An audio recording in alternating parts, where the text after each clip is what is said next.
¿Qué está pasando en el mundo? Crisis en Turquía. Los servicios de emergencia están rebasados por los terremotos que se presentaron. El primero de 7.8 en la escala de Richter y el segundo ocurrió a las 9 horas después, con una magnitud de 7.5. Los servicios de emergencia han reportado hasta el momento 50.000 muertos y más de 75.000 personas heridas. Han rescatado de los escombros a más de 15.000 personas. Las zonas afectadas fueron el sureste de Turquía y norte de Siria. Las condiciones de terreno provocó el colapso de la infraestructura de los edificios llenos de gente y con los terremotos hicieron que cayeran más rápido.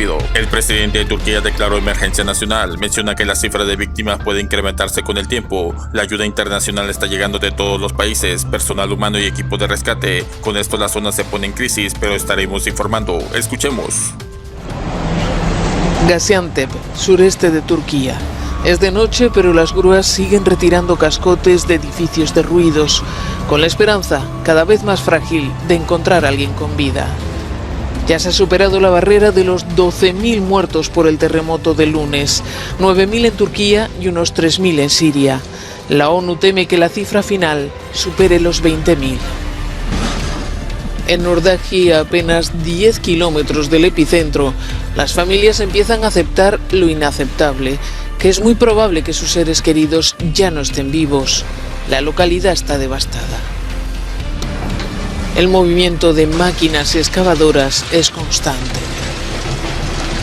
Estas mujeres con niños llevan en la calle desde el lunes por la mañana. Solo tienen unas cuantas mantas y una hoguera para calentarse. La OMS ha hecho un llamamiento para que se restablezcan cuanto antes los servicios esenciales para evitar una crisis sanitaria que podría tener consecuencias más graves que el propio terremoto. Nos hemos encontrado con una ciudad con muchos destrozos y con una población bastante desesperada por que llegara esa ayuda internacional y que se incorporara a los efectivos locales, y poco a poco ya van llegando. 3.200 efectivos de 65 países, y ya están mejorando también las comunicaciones por carretera y están accediendo a lugares como este de Osmaniye, donde están prácticamente todos los barrios afectados. Hay 200 edificios derruidos y 695 muertos. Entramos en Osmaniye.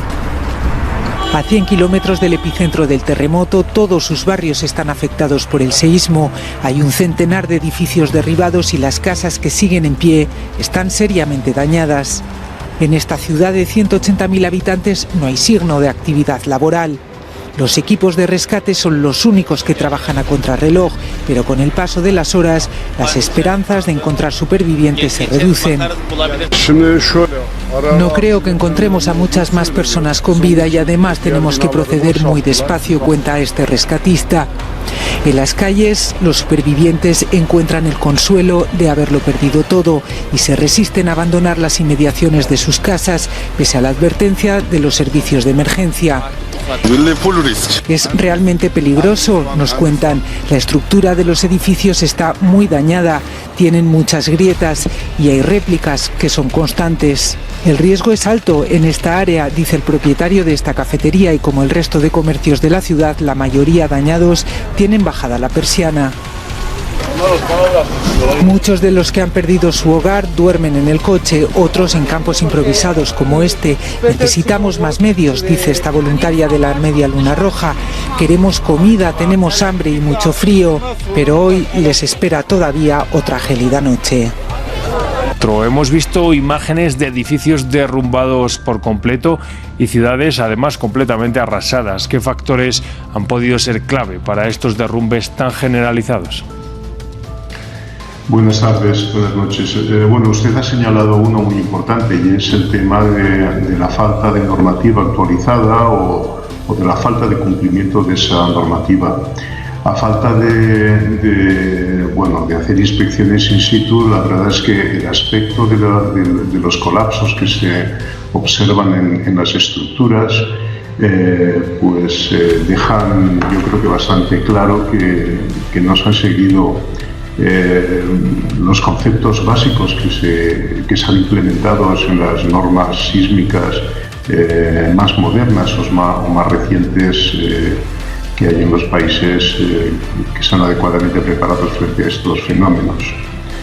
No se espera, es decir, para un terremoto de esas dimensiones, aunque sea un terremoto muy importante, un edificio proyectado según, aunque sea un edificio convencional, pero proyectado según las normas más actuales, debería sufrir daños muy importantes, incluso tener que demolerlo después del terremoto, pero no debería colapsar de la manera en la que parece que lo han hecho miles de edificios en este sismo. ¿Y qué necesitaría un edificio moderno para no colapsar ante este tipo de sismos? Porque vemos, por ejemplo, el caso de Chile, un lugar de constantes sismos en los que no se registra normalmente tal destrucción. Bueno, hoy en día existen dos estrategias para proyectar estructuras frente a terremotos. La primera consiste en lo que podríamos considerar la estrategia convencional, las estructuras convencionales, y la segunda son las estructuras avanzadas que incorporan sistemas innovativos que se han venido desarrollando en los últimos años, ¿no? Las estructuras convencionales se proyectan para que puedan deformarse lateralmente, puedan sufrir daños pero sin colapsar. Para ello se eligen unas determinadas zonas de la estructura, que suelen ser los arranques de los pilares y los extremos de las vigas, para que solamente esas zonas plastifiquen, quiere decir que allí los elementos estructurales experimenten deformaciones plásticas y de esa manera disipen energía, pero sin que comprometan lo que es la estabilidad de todo el edificio.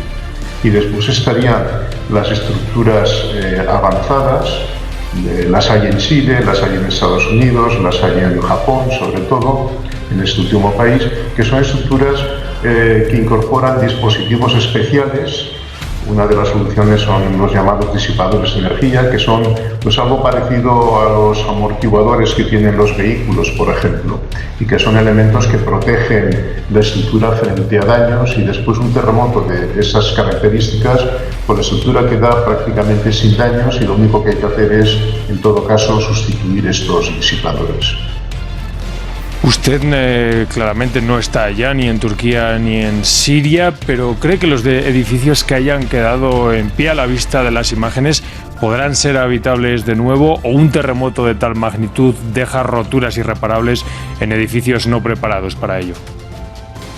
Bueno, habría que hacer una inspección caso por caso para poder tomar una decisión y una determinación sobre eso, pero me temo que muchos de ellos efectivamente no va a haber más remedio que demolerlos. Solamente el hecho de que tuviesen, por ejemplo, desplazamientos horizontales permanentes pues superiores del orden de lo que es el 0,5% de la altura de las plantas, y es un edificio que económicamente no se puede recuperar, y que demolerlo. Con lo cual, efectivamente, muchos de ellos seguramente su fin, su destino va a ser ese. Además, tenga en cuenta que el tema de las réplicas es terrible, es decir, las réplicas actúan sobre estructuras que están ya dañadas, con lo cual puede ser pues la puntilla que acabe provocando el colapso de la estructura. La situación geopolítica en el mundo está muy difícil. Crisis en Turquía. Los servicios de emergencia están rebasados por los terremotos que se presentaron. El primero de 7.8 en la escala de Richter y el segundo ocurrió a las 9 horas después, con una magnitud de 7.5. Ucrania está pidiendo aviones de combate a Estados Unidos y la Unión Europea. Ya dijo el presidente Biden que no mandará aviones de combate F-16. Este tipo de armamento sería una escalada en la guerra de Rusia y Ucrania. El presidente de Ucrania pide más sanciones a Rusia. La presidenta de la Comisión Europea, Ursula von der Leyen, mencionó que están preparando nuevas sanciones a Rusia y están avanzando en los trámites de la entrada de Ucrania a la Unión Europea. No te pierdas próximos videos, suscríbete y escribe tus comentarios, cómo ve la situación y activa la campanita. Gracias.